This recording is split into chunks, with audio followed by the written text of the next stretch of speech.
بسم الله والحمد لله والصلاة والسلام على رسول الله صلى الله عليه وسلم. وإذا أذقنا الناس رحمة من بعد ضراء مستهم إذا لهم مكر في آياتنا. الله سبحانه وتعالى አሁንም እነዚህን ትዕቢተኞችና ልግመኞች በመተቸት ይቀጥላል።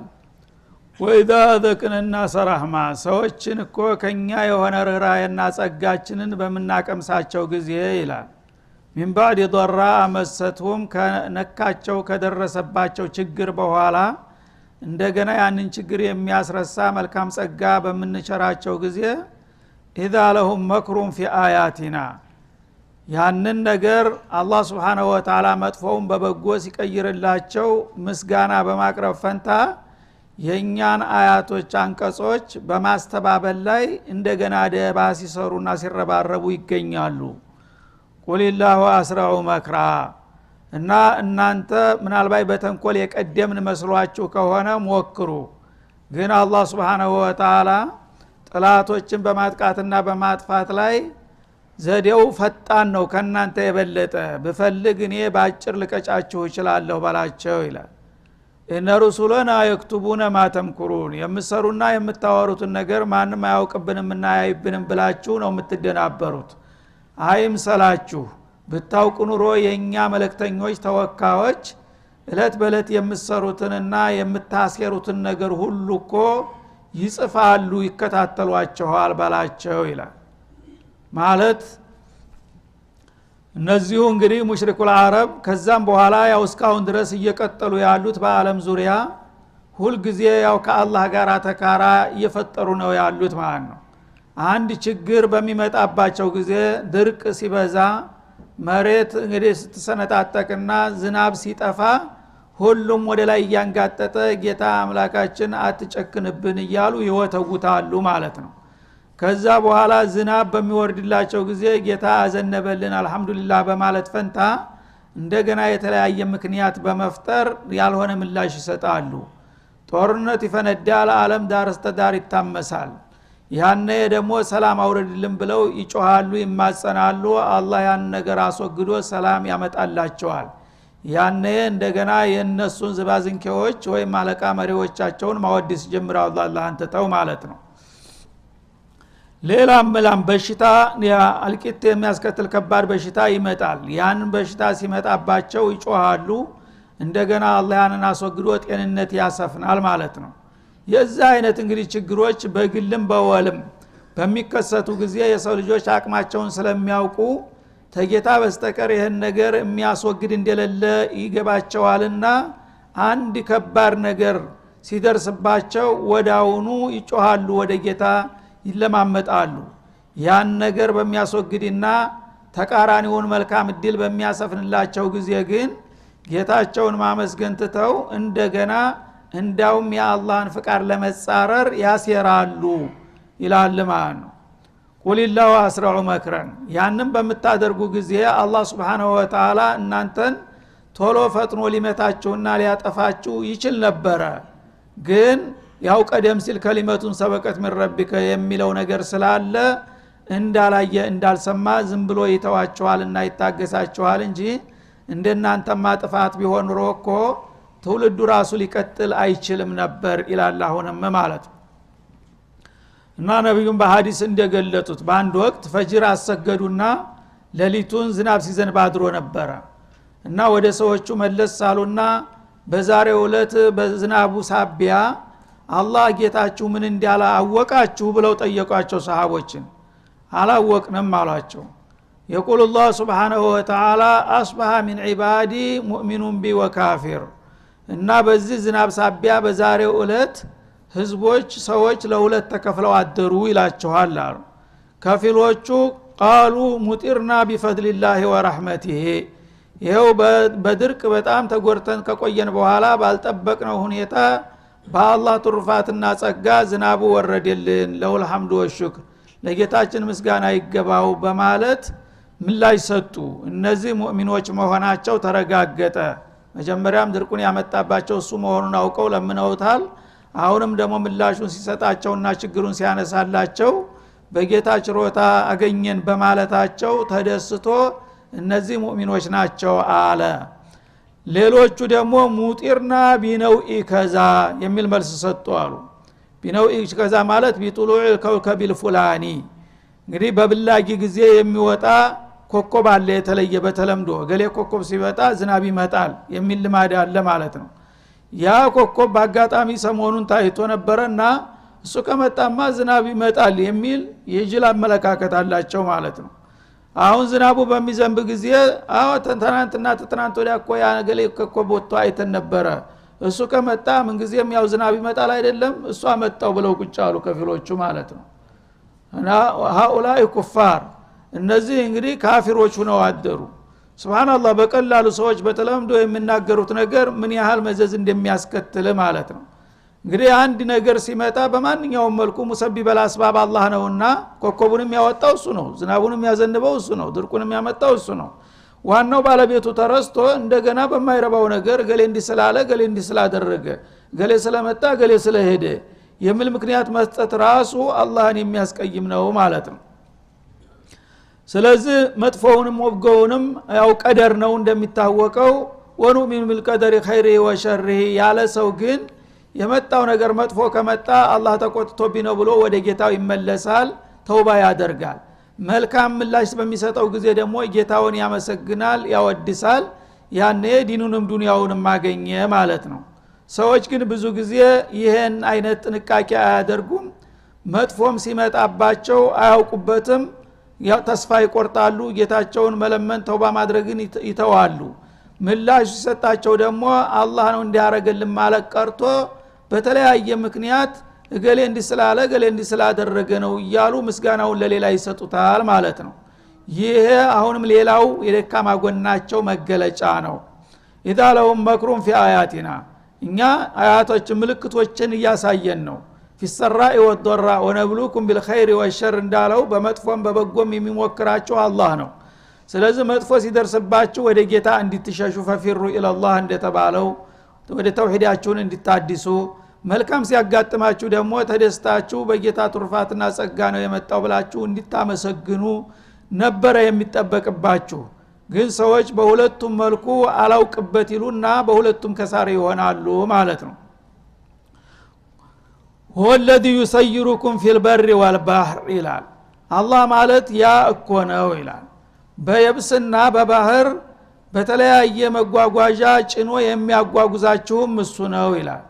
በየብስ ላይ ያው በዛ ወቅት በነበሩት በእንስሳት ጀርባ ይጭናቸውና ያጓጉዛቸው ነበር። በባህር ላይ ደግሞ ያው ፉልክ የሚባል በጊዜው ታንኳዎች ነበሩ በንፋስ ኃይል የሚገፉ፣ በዛ እንድትጓጓዙ ያደረኳችሁም እኔ ነኝ ይላል። ከዛው ጊዜው እየቀደመ በሄደ ቁጥር ዘመናዊ መጓጓዣዎች አሁን ደረስበት ደረጃ የደረሱትን ሁሉ ወይخلق ما لا تعلمون ብሎ ነበርና እነዚህን ሁሉ መሳሪያዎችና በየብስና በባህር ላይ የምትጓጓዙባቸውን መገልገያዎች የፈጠረላችሁ እሱ ነው ይላል። حتى اذا كنتم في الفلك ታዲያ በዛ በመርከብ ላይ ተሳፍራችሁ በመሃር ባህር ጉዞ እየቀጠላችሁ እያላችሁ ወጀረይነ ቢሂም ቢሪሂን طيبه ለስላሳና ለዛባ የሆነች ንፋስ ወደምትፈልጉት አቅጣጫ ሸራውን እየገፋች ስታቋጥናችሁ ይላል።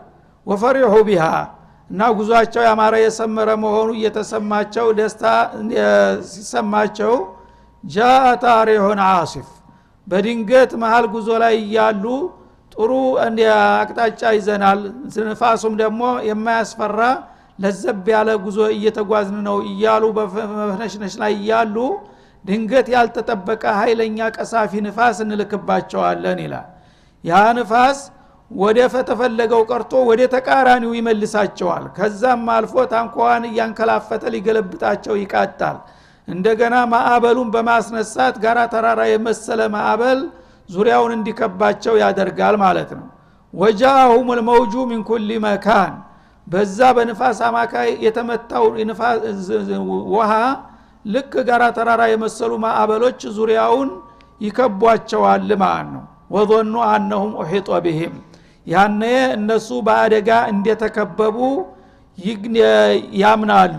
ظنوا ማለት እዚህ ላይ አይቀኑ በተቃራኒ ነው የሚተረጎመው። እና እንግዲህ ከፊትም ከኋላም ከግራም ከቀኝም የተለያዩ ማዕበላቶች እየተነሱ እስበርሳቸው በሚጋጩና ታንኳን በሚያንከላፍት ጊዜ በቃ የኛ ነገር አለቀልን ብለው ተስፋ ይቆርጣሉ እንዲያለቀላቸው ይገባቸዋል ማለት ነው። በዛ ሁኔታ በቀውጢ ሰዓት ላይ ያሉ ዳአውላህ የጭንቅለት መቸም እሱ ብቻ ነውና የሚያዋጣው አላህን ይማጠናሉ ሁሉም በየስሜት በየቋንቋቸው ማለት ነው።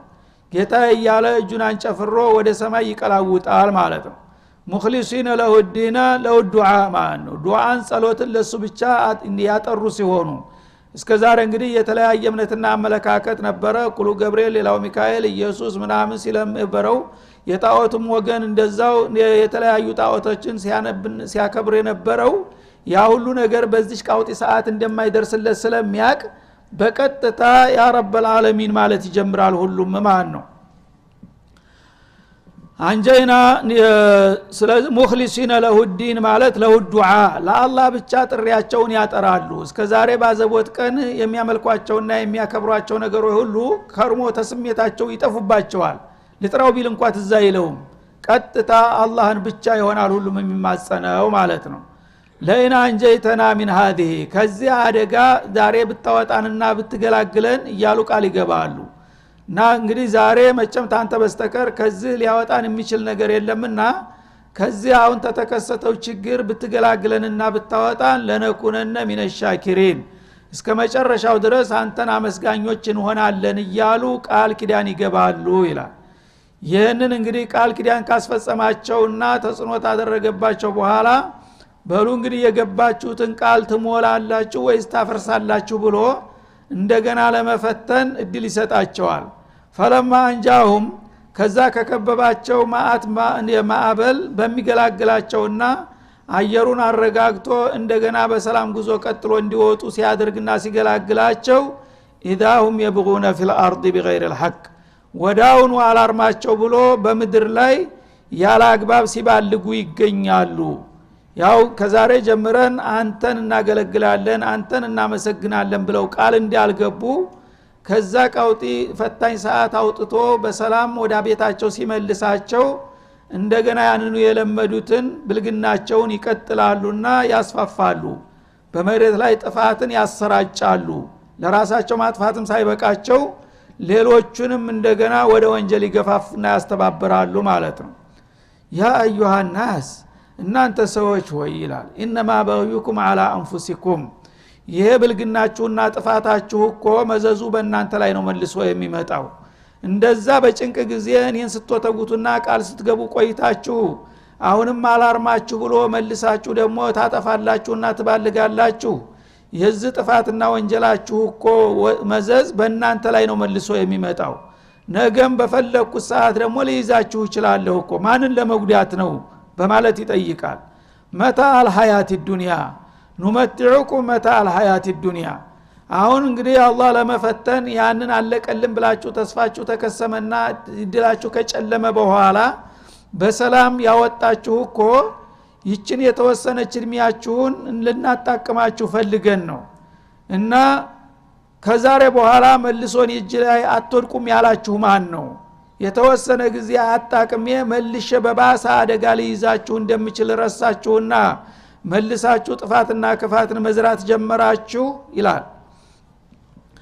እና ሰው እንግዲህ ወንጀል ሲሰራ አላህ ዝም ሲለው ያን ነገር የወደደና የፈቀደ ይመስለዋል። ወይም አንዳንዱ የባሰበት ጅል ደግሞ አላህ ጭራሽ የሌለ ይመስለዋል ማለት ነው። አይምሰልህ እኔ ለተወሰነ ጊዜ ልታዘብህ ነው ይችን ጥቅም የምሰጥህ ጤንነቷን ህይወቷን እድሜዋን ገንዘቧን ያደረግኩ የተወሰነ ጊዜ ተጣቀምና እስቲ ምናልባት ልብህን የመለስ ብለህ ጌታ ነው እኮ ይሄን የሚያደርግልኝ ትል ይሆን ወይስ ዝም ብለህ በሰይጣን በመራህ መንገድ ትነጉዳለህ ብዬ ልፈትንህ እንጂ ትጨረስቻ አይደለም እኮ የሰው ልጅ ምን ነካህ ይላል አላህ Subhanahu Wa Ta'ala። ثم إلينا مرجعكم የፈለጋችሁትን የጨፍሩ አቅራሩ በመጨረሻ መመለሳችሁ ወደኛ ነው። ዘላችሁ የታመልጣላችሁ ይላል አላህ Subhanahu Wa Ta'ala። ፈኑነቢኡኩም ቢማ ኩንቱም ተዕመሉን እና በዚህች አጭር እድሜያችሁ የኛን ሲሳይ እየበላችሁ እንደፈለጋችሁ ስትባልጉና ስትዘሉ ከርማችሁ በመጨረሻ እኔ እጅ ላይ ተወድቃላችሁ።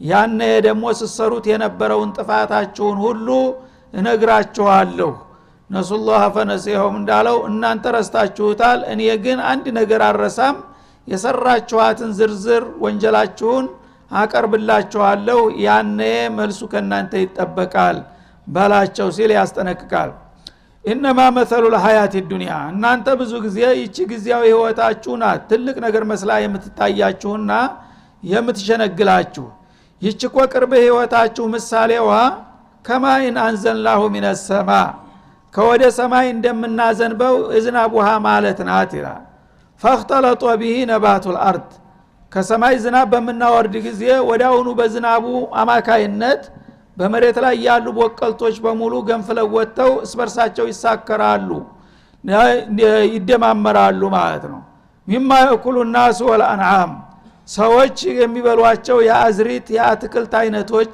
እንዲሁም እንስሳዎች የሚመገቧቸው ጨሌዎችና መኖዎች ሁሉም ነገር ከመሬት ገንፍሎ መጥቶ እስበርሱ ተቆላልፎ በጣም አምሮ ተውቦ ይታያል በዛ በዝናብ አማካይነት ማለት ነው ለአንድ ሰሞን hatta idha akhadhat al-ardu zukhrufaha በዛ በዝናብ አማካይነት መሬት የተዘራውም ያልተዘራውም በቃይ በላዋ ላይ ገንፍሎ ወጥቶ ውበቷን በመትላበስበት ጊዜ በክረምት ስታውት ጋራ ተራራው ሱብሃንአላህ አረንጓዴ ሆኖ በዛው ላይ ደግሞ የተለያዩ ህብረ ብሔር የሆኑ ያቀለማት ያላቸው አበባዎች በሚፈነጥቁ ጊዜ መሬት ምን ያህል ነው የምትዋበውና የምታስደስተው በዛ ሁኔታ አንድ ሰሞን ተብለጭልጫ ወዘየነት በጣም ከሚገባው በላይ በምትዋብ ጊዜ ይላል ወተዘየነት ነበረ ታኡ ወደዛ ተለውጦ ተደርቦ ወዘየነት ሆነ እና ውበቷ በሚሟላ ጊዜ መሬት ማለት ነው በበቃዎቿ ወዶና አህሉሃ ያካባቢ ነዋሪዎች ደግሞ በዛ በተገኘው አዝመራና ብላጊ በሚያምኑ ጊዜ አነሁም ቃዲሩን አለይሃ እነሱ በዛ አዝሪትና ሰብል ተጠቃሚ መሆናቸውን እንደቻሉ ሲሰማቸው ዘንድሮ አዝመራ ማሻአላህ ነው በሽበሽ ነው ለዛ ያብቃን እንጂ እንዳ ዘንድሮ በቃ ያለፈው ሁሉ ችግር እንነቅለዋለን እያሉ ሲደሰቱና ተስፋ ሲጥሉበት ይላል አታሃ አምሩና ለይለና ወነሃራ እንደገና ያአደጋ ትእዛዛችን ይመጣል በዛ ክልል ላይ ይላል ቢፈልግ ቀን በቀን አልበለዛም በሌሊት ሌሊት ጨለማው እንደጨለመ እንዳለ በአንድ ቀን ሌሊት አደጋ ይወድቅበትና ያ ሁሉ አገሩን እንግዲህ አስጨንቆ የነበረው አዝመራ በአንድ ጊዜ ተቃጥሎ ያድራል ማለት ነው ቀን በቀንም እንደዛው የተለያየ ነው አደጋው አንዳንድ ጊዜ ውርጫማ የሚባል በጣም ቀቅ የሆነ አደገኛ ንፋስ ይመጣል ማለት ነው ሌሊቱን እንዳለ ሲነፍስ ሲያድር ጧት ስታየው ዙባላ ሆኖ ነው የሚገኘው አዝመራው እንዳለ ተቃጥሎ ተጥቅም ውጭ ይሆናል ማለት ነው ውርጭ መታው ይባላል አለቀ እንኳን ለሰው ቀርቶ ከብቶች እንኳን የሚበሉት ያጣሉ ይገማል ራሱ ያ የነበረው አዝመራ በአንድ ጊዜ ተቃጥሎ ማለት ነው አንዳንድ ጊዜ ደግሞ ኃይለኛ የሆነ በረዶ ያወርድበትና እንዳለ ከአፈር ከጭቃ ጋር ይቀላቅለዋል ያን ሁሉ አዝመራ እንዳልነበረ ያደርገዋል ማለት ነው እና የዚህ አይነት እንግዲህ ክስተቶችን አላህ Subhanahu Wa Ta'ala ያሳያል በተለያየ አጋጣሚ ማለት ነው እና እንግዲህ ይሄ ነገር በቃ ጎተራዬን ማዘጋጀት ነው ዘንድሮ በሽበሽ ነው ማን ነው አፍሶ ይዘልቀዋል የተባለው አዝመራ አንድ ጥርኝ እንኳን የሚጠፋበት ሁኔታ ይከሰታል ማለት ነው ወዘና አልዋ አንሁም ቃዲሩን አለይሃ እንገየዛ አዝመራው ባለቤት የሆኑት ሰዎች ዘንድሮ ይሄን አዝመራ እንደልባቸው እንደሚያፍሱ በሙሉ ልቦና ነበረ ሲናገሩ የነበሩት ማለት ነው ግን አታሃ አምሩና የአላህ ትእዛዝ ይመጣበትና ለይለን በሌሊት ሰዓት አው ነሃር ወይም ቀን በቀን በፈለገው ሰዓት ቢልከው የሱን አደጋ መቸም የሚገድብና የሚከላከል የለም ፈጃአልና ሐሲዳ ያ መሬት ለሸከም አቅቶት የነበረው አዝመራ የታጨደ የደቀቀ ሆኖ ይወድቃል በአንድ ጊዜ ማለት ነው ከአለም ተግነቢል አምስ ልክ ተናንተና እንዳልነበረ ተናንተና በጣም ተግለስልሶ አምሮ ተውቦ የነበረው ዛሬ ያንን አካባቢ ስታስተውለው ተናንተ ዛ አካባቢ ያየሁት ነገር የት ሄደ ብለህ እንደ ህልም ማመን ያቀታል ማለት ነው ከذلك نفصل الآيات እና ልብላላቸው ሰው ሊቀውም እየተፈከሩ ለሚያስተውሉና ለሚያስተነትኑ ሰዎች አንቀጾቻችንን እንደዚህ ነው ምናብራራና ምንገልጽላችሁ ባላቸው እና አላህ Subhanahu Wa Ta'ala በእነዚህ አያቶች ቅጠቢስ የሆነውን የሰው ልጆች ባህሪ ነው እየተቸና እየወቀሰ ያለው ማለት ነው። እናንተ ይችን ግዚያዊ ብልጭልጭ ዓለማችሁን እንደ ትልቅ ነገር አድርጋችሁ እሷም ላታስተማምን በፈለገ ጊዜ ላጠፋትና ላደቃት እየቻልኩኝ ያወቃችሁ ለምንድነው ቁም ነገሩን ዘንግታችሁ በማይረባ ብልጭልጭና በግዚያዊ ጥቅም የምትታለሉና የምትሸነገሉት ነው የሚለው ማለት ነው። እና ፈለማ አንጃሁም ከዛ ከመጣባቸው ችግር በሚያወጣቸውና በሚገላግላቸው ጊዜ ኢዳሁም የብጉነ ፊል አርድ በመሬት ላይ እንደገና አሁንም ሲያጠፉና ሲያከፉ ይገኛሉ ድንበር ሲዘሉ بغير الحق ያለ አግባብ ይላል። ያ አዩሃ الناس እናንተ የሰው ልጆች ምን ነካችሁ? ኢነማ በغዩኩም على انفسكم ይሄ ጥፋታችሁና ብልግናችሁ እኮ መዘዙ በእናንተ ላይ ነው መልሶ የሚመጣው። በመታጠፉት ጥፋት እናንተ ናችሁ እንጂ የምትጎዱት ማን መሰላችሁ ይላል። መታ አልሐያት ዱንያ እኛ ከፈለግ ቅርቢቱን ህይወታችሁን ለተወሰነ ጊዜ ልናጣቅማችሁ ልናቀማጥላችሁ እንችላለን። ቀጠሮ ሲደርስ ግን ሂሳብ ይመጣባችኋል ማለት ነው። ثم إلينا مرجعكم በመጨረሻ የፈለጋችሁትን ሰርታችሁ ወደዳችሁም ጠላችሁ ወደኛ ተመላሾች ናችሁ። ፈኑነቢኡኩም ቢማ ኩንቱም ተዕመሉን ያኔ ስትሰሩት የነበረውን ሁሉ በዝርዝር እንነግራችሁና ዋጋችሁንም እናስረክባችኋለን። ይህንን መገንዘብና መጠንቀቅ ሲገባችሁ ለምንድነው በጊዜያዊ ብልጭልጭ መሸንገልና መተለልን የመረጣችሁ ይላል። እና እንግዲህ ይህንን የሰው ልጆች ባህሪ በዱንያ በጊዜያዊ ጥቅም መሸንገልና መታለል በዝናብና በውጤቱ በዝናብና በአዝመራ ገለጠው ማለት ነው። እንግዲህ ዝናብ በሚዘንብ ጊዜ መሬት የተዘራ ያልተዘራው የተለያዩ ነገሮች ይበቅላሉ፣ ወዳውኑ ፈጥነው ያድጋሉ፣ ያብባሉ፣ ያፈራሉ፣ ይግለሰለሳል። ገበሬው በደስታ ይምነሸነሻል። በቃ የዘንድሮ አዝመራ ተገትቶ አያልቅም፣ ምን ያህል ጎተራ ባዘጋጅ ይሻለኛል እያለ ያለ በአንድ ቀን ሌሊት ደግሞ ያልሆነ ምላሽ መጣለታል ማለት ነው። ይሄ ደግሞ በተደጋጋሚ የምታውቁትና የምታውቁት ነገር ሆኖ ያለ ለምንድነው እናንተ ለመሆኑ ከዚህ ስተታችሁ ሁሉ ጊዜ የማትማሩና የማትታረሙት ነው የሚለው።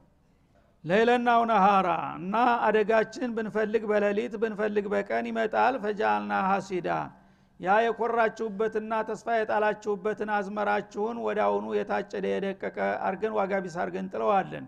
ከአለም ተግነ ቢልአምስ ተናንተና እንዳልነበረ በዛ ቦታ ከذلك نفصل الآيات لقوم يتفكرون እና አእምሮአቸውን ተጠቅመው ለሚያስተውሉ ሰዎች ምልክቶቻቸውን ወይ አንቀጾቻችንን በዚህ መልክ ነው የምናብራራና የምንገልጽላችሁ። والله يدعو الى دار السلام እና ይሄን በማድረግ አላህ ምንድነው የፈለገው? እናንተ በዚህ በጊዜያዊ ብልጭልጫችሁ ተሸንግላችሁ ኪሳራ ላይ ከመውደቅ ይልቁንስ ይችን ዱንያችሁ ለአንድ አፍታ መጠቀሚያ ምርኩዝ አድርጓትና እንደስንቅ ከዛ በኋላ ግን ለዋናውና ለዘላቂው አገራችሁ ትጋበዛላችሁ። የሰው ልጆች ቋሚ አገራቸው ጀነተ ነዒም ነው ማለት ነው። እና ወደዛ ወደ ሰላም አገር ምንም እንከን የሌለበት አደጋ የሌለበት አዝመራ የማይከስርበት እናንተ የማትታመሙ የማትሞቱበት የሆነው ሰላም አገር ነው እየጠራኋችሁ ያላችሁት። እናንተ ግን በዚች በጊዜያዊ ብልጭልጭ እየተሸነገላችሁና እየተላላችሁ እሷም አላዋጣቻችሁ ያኛውንም ሳታገኙ ትቀራላችሁና ይችን ጊዜያዊ ጥቅማችሁን በትክክለኛ ብትጠቀሙባት ለዛኛው ስንቅ ትሆናችኋለች። በሷ ተመርኩዛችሁ ወደ ዘላለሙ ሰላም ወደ ሰፈነበት ሀገር እንድትሸጋገሩ ነው ጌታችሁ የሚጠራችሁ በመለክተኞቹ አንደበት ማለት ነው። ወየህዲ መን የሻእ ኢላ ሲራጥ ሙስተቂም የፈለገውን ሰው ደግሞ ወደ ቀጥተኛው መንገድ ይመራዋል ይላል። ዳዕዋ አማ ነው፣ ሂዳያ ኻስ ነው ማለቱ ነው። አላህ የሰው ልጆችን ሁሉ በአጠቃላይ ወደ ጌታችሁ ተመለሱ፣ የሚበጃችሁ ይህ ነው፣ ተውሂድን ተላበሱ፣ ተሽርክ ውጡ እያለ ነው የሚጣራው። ይሄን ካደረጋችሁ ወደ ሰላም ሀገር በሰላም ትገባላችሁ ብሎ ሲጠራ ማንንም ሰው ሳይቀንስ ነው። በአጠቃላይ በምድር ላይ ያሉን ሰዎች ጅኖችንም ጭምር አላህ Subhanahu Wa Ta'ala ኢላ ኢባደቲ ወተውሂዲሂ ይጠራቸዋል። ያንን መንገድ የተቀበሉና የተከተሉ ሁሉ ወደ ዳር ሰላም ይሸጋገራሉ ማለት ነው። ግን ብዙዎቹ ልግመኞች በመሆናቸው ይህን ጥሪ ሲደርሳቸው ጆሮ ዳባ ልበስ ስለሚሉ ወየህዲ መን የሻ ኢላ ሲራጢ ሙስተቂም ከነሱ መካከል የሻላቸውን ቀጥተኛው መንገድ ይወፍቃቸዋል ቀና መለካከት ያላቸውን ጥሪውን ተቀብለው ለውጤት እንዲበቁ ያደርጋቸዋል ማለት ነው ልግመኞችና ሸረኞች ግን ጥሪውን ቢደርሳቸው በቅንነት ስለማይቀበሉት ሂዳያ አያድላቸውም ነሱላህ ፈነሲየሁም እንዳለው የሱን ጥሪ ሰምተው ጆሮ ዳባ የሚሉትን ቢጠሩም አይወፈቁም አለ አላህ Subhanahu Wa Ta'ala ስለዚህ እንግዲህ አላህ Subhanahu Wa Ta'ala የሰው ልጆችን ሁሉ ጊዜ ወደ ዳር ሰላም ብትመጡ ይሻላችኋል የምታዋጣውና የምታቆራው ሀገር እሷ ብቻ ናት ይቺ የዱንያችሁ ግን የአንድ ሰሞን ብልጭልጭ አንድ ሰሞን አዝመራ ናት ያው ማዝመራው በመሐከል ተቆላሽቶ ተጥቅም ውጭ የሚሆንበትም አጋጣሚ እንዳለ ታውቃላችሁ በዚህ ተሸንግላችሁ ለምን ዘላለማዊ ኪሳራ ላይ ትወድቃላችሁ ስለዚህ ዱንያችሁን ወቁበትና ስሩበት ስንቅ አድርጉት እሱን ተመርኩዛችሁ ተውሂዳችሁን ታጥቃችሁ ጌታችሁ ጋር ተዋውቃችሁ ዒባዳ በማድረግ ወደ ሰላም ሀገር እንድትመጡ ሁላችሁንም ጋብዛችኋለሁ ይላል ግን ይሄን ግብዣዬን አክብረው የተቀበሉትን ወፍቃቸዋለሁኝ ጦሪቀ ሙስተቂም ላይ ይቆማሉ ይሄንን አንቀበልም ያሉት ግን አሽቂያዎች ናቸውና ልግመኞች ስለሆኑ የራሳቸው ጥላት መሆንን ስለመረጡ ሰው ለራሱ ጥላት ከሆነ ከሱ የበለጠ ማን ሊያስብለት ይፈልጋል ስለዚህ እኔ ምድል አልሰጣቸውም ልግመኞች ጥሪውን ነግሬያቸዋለሁ ግብዣውን አቅርቤላቸዋለሁ እምቢ ካላችሁ ተጠያቂነቱ የራሳችሁ ነው በማለት ያስጠነቅቃል ማለት ነው ለለዲና አህሰኑል ሁስና ለነዛ የጥሪየን መልካም ምላሽ ለሰጡትና አመላለስ ላሳመሩት ሰዎች ከኛም በኩል መልካም ወረታ ይመለስላቸዋል ይላል ለለዲና አህሰኑ ማለት ቢቀቡል ዳዕወቲ ወትባዕ الرسل የኔን ጥሪ ተቀብለው መልእክተኞችን ተከትለው ወደ ዳር ሰላም ለመምጣት ፍቃደኝነት ያሳዩ ሰዎች አልሁስና አልመሱበቱል ሁስና መልካምና ውብ የሆነ ምንዳ ተዘጋጅቶላቸዋል ይላል ወዚያዳ ከዛም በላይ ደግሞ እነሱ ያላወቁትና ያልጠበቁት ትልቅ ሽልማትም ተዘጋጅቶላቸዋል ይላል እና አልሁስና ማለት ጀነተ ነዒም ነው ሰዎች እንግዲህ ላኢላሃ ኢላላህን በሚገባ ተቀብለው አላህ ያዘዛቸውን ነገር በመስራት የከለከላቸውን በመከተል በቀጥታ የአላህን መልእክተኞች ፈለግ በመከተል የተሳተፉት ሰዎች እነዛ አውንታዊ ምላሽ ሰጥተዋልና ለጌታ ጥሪ አላህ ደግሞ ለነሱ አልሁስና يثيبهم المثوبة الحسنى መልካም ውብና አመርቂ አስደሳች ሆነን ምንዳ ይመነዳቸዋል አላ ወሂል ጀና እሷ ጀነተ ነዒምናትና ማለቱ ነው ወዚያዳ ከዛም በላይ ደግሞ ሌላ ተጨማሪ ሽልማት ይሰጣቸዋል ይላል ጀነተ ነዒም እንግዲህ ሁሉ ነገር የተሟላባት ሀገር ናት እና እዛ ከገባ ሰው እዳው አለቀ ማለት ነው የሚበላው የሚጠጣው የሚለብሰው የሚያጌጣው የፈለገው ነገር ካሰበው ተከሰበው ተተመኘው በላይ ነው ማላ አይኑን ረአት ወላ ኡذኑን ሰሚዓት ወላ خطر على قلب بشر እንዳሉት የሰው ልጅ ይሆንልኛል ብሎ ያላሰበውና ያልጠበቀው ነገር ሁሉ ተሟልቶ ያገኛል ማለት ነው ያንን ነገር እንግዲህ በሚረከብበት ጊዜ በጣም ደስታው ከመጠን በላይ ይሆናል ማመን ያቅተዋል እውነትን ያሁን ጀነት ገባው ማለት ነው ያሁን ፊትለፊት የማየው ጸጋ ሁሉ የኔ ነው ማለት ነው እያለ በሚጠያየቅበት ጊዜ አላህ ደግሞ Subhanahu Wa Ta'ala ሌላ ያልጠበቀው ነገር ብስራት ያቀርብለታል ማለት ነው። ሰለላሁ ዐለይሂ ወሰለም አለ ነብዩ